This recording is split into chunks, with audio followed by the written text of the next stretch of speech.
Okay, so Nagle Physics Uniform Acceleration Motion Problems. All right, a Chihuahua is initially walking at 1 meter per second when he spots a fire hydrant off in the distance. In need of relief, the dog accelerates at a rate of 2 meters per second squared until it reaches the hydrant 10 seconds later. How far, that's distance, did the dog run before it could visit the hydrant?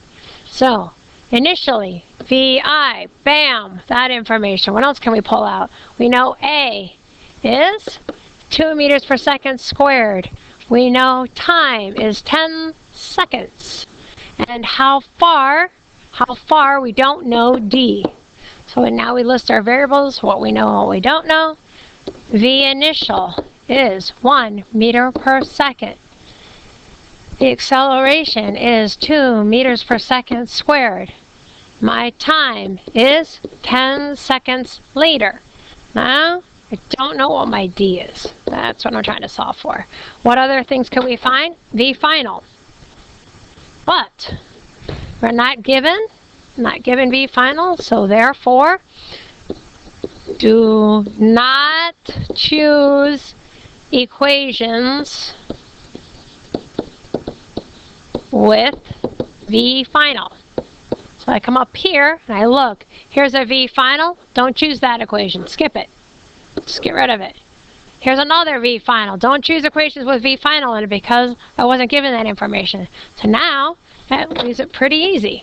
That is the equation. Once you've found your equation that you're going to use, kind of stuff starts to fall into place.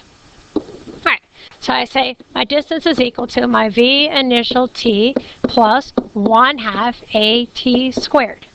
My distance, which I'm trying to solve for, is equal to my initial velocity, which is 1 meters per second, times time of 10 seconds, plus 1/2 A, 2 meters per second squared, times time, which is 10 seconds. Don't forget to square it. That is going to be crucial to getting your problem right. Can you see that all right? Let's make it blue. Maybe that'll look better. The 10 is squared and the seconds is squared. I'll write in the next equation. Next part. 1 times 10 meters per second would be just, oops, I guess I switched colors.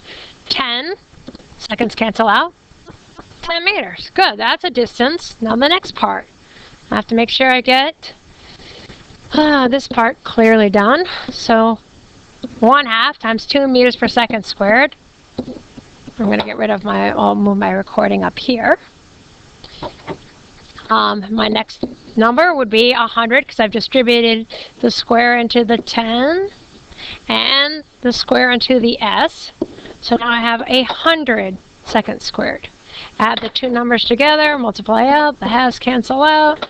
So now I have distance is equal to 10 meters plus 100. Oh, I gotta make sure my units are beautiful. Seconds squared cancels out on both sides, 100 meters. Final answer, 110 meters. So a little over a football length. This dog has good eyesight. All right, there you go.